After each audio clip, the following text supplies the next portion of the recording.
एक समय स्वर्गलोक में सबसे बड़ा कौन के प्रश्न पर 9 ग्रहों में वाद विवाद हो गया। विवाद इतना बड़ा कि परस्पर भयंकर युद्ध की स्थिति बन गई। निर्णय के लिए सभी देवता देवराज इंद्र के पास पहुंचे और बोले, हे देवराज, आपको निर्णय करना होगा कि हम में से सबसे बड़ा कौन है।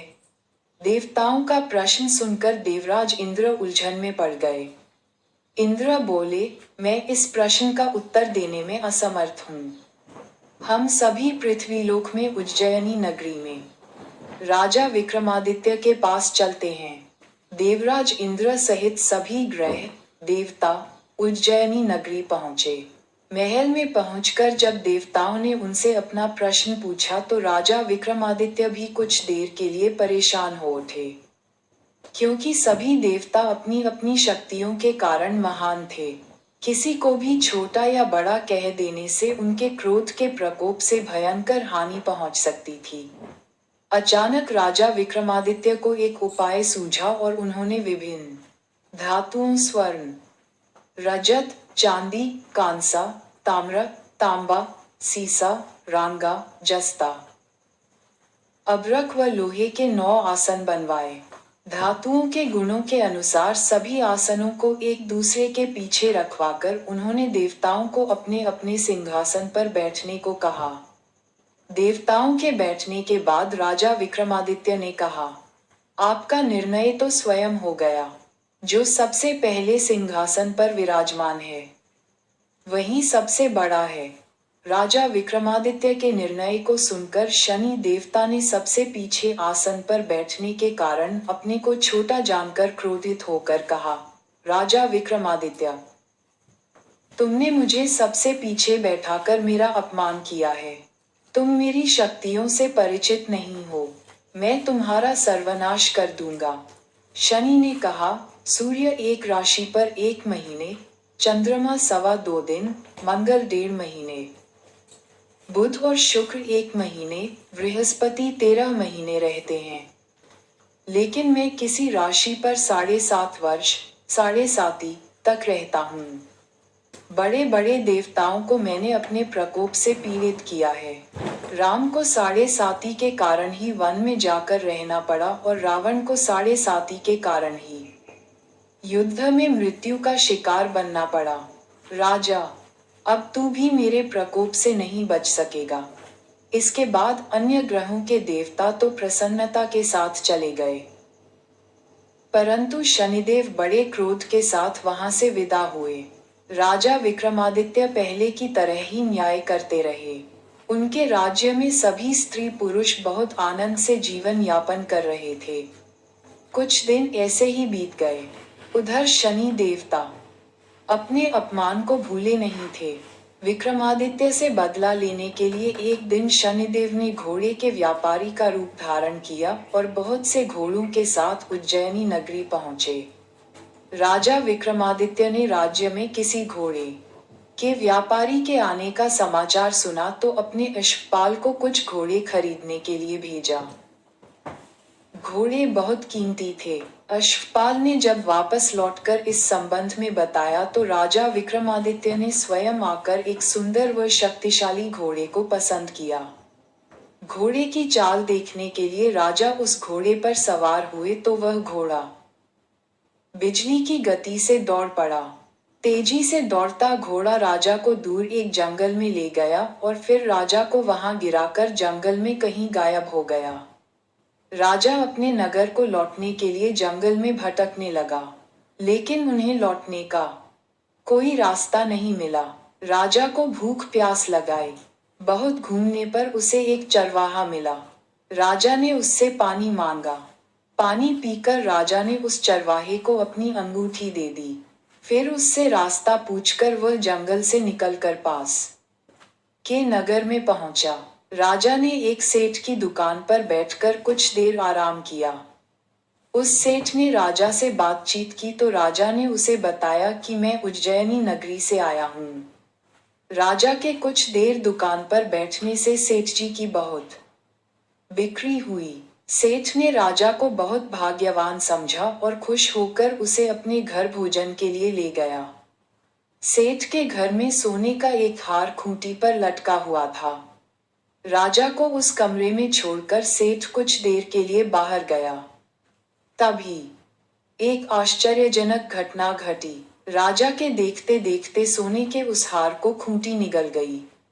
सेठ ने कमरे में लौटकर हार को गायब देखा तो चोरी का संदेह राजा पर ही किया, क्योंकि उस कमरे में राजा ही अकेला बैठा था। सेठ ने अपने नौकरों से कहा कि इस परदेसी को रस्सियों से बांधकर नगर के राजा के पास ले चलो। राजा ने विक्रमादित्य से हार के बारे में पूछा तो उसने बताया कि उसके देखते ही देखते खूंटी ने हार को निगल लिया था। इस पर राजा ने क्रोधित होकर चोरी करने के अपराध में विक्रमादित्य के हाथ पांव काटने का आदेश दे दिया। राजा विक्रमादित्य के हाथ पांव काटकर उसे नगर की सड़क पर छोड़ दिया गया। कुछ दिन बाद एक तेली उसे उठाकर अपने घर ले गया और उसे अपने कोल्हू पर बैठा दिया। राजा आवाज देकर बैलों को हाँकता रहता।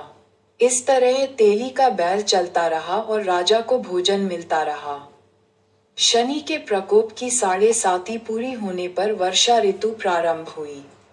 राजा विक्रमादित्य एक रात मेघ मल्हार गा रहा था कि तभी नगर के राजा की लड़की राजकुमारी मोहिनी रथ पर सवार उस तेली के घर के पास से गुजरी। उसने मेघ मल्हार सुना तो उसे बहुत अच्छा लगा और दासी को भेजकर गाने वाले को बुला लाने को कहा। दासी ने लौटकर राजकुमारी को अपंग राजा के बारे में सब कुछ बता दिया। राजकुमारी उसके मेघ मल्हार से बहुत मोहित हुई, अतः उसने सब कुछ जानकर भी अपंग राजा से विवाह करने का निश्चय कर लिया। राजकुमारी ने अपने माता पिता से जब ये बात कही तो वे हैरान रह गए। रानी ने मोहिनी को समझाया, बेटी, तेरे भाग्य में तो किसी राजा की रानी होना लिखा है, फिर तू उस अपंग से विवाह करके अपने पांव पर कुल्हाड़ी क्यों मार रही है? राजकुमारी ने अपनी जिद नहीं छोड़ी। अपनी जिद पूरी कराने के लिए उसने भोजन करना छोड़ दिया और प्राण त्याग देने का निश्चय कर लिया। आखिर राजा रानी को विवश होकर अपंग विक्रमादित्य से राजकुमारी का विवाह करना पड़ा। विवाह के बाद राजा विक्रमादित्य और राजकुमारी तेली के घर में रहने लगे। उसी रात स्वप्न में शनिदेव ने राजा से कहा, राजा, तुमने मेरा प्रकोप देख लिया। मैंने तुम्हें अपने अपमान का दंड दिया है।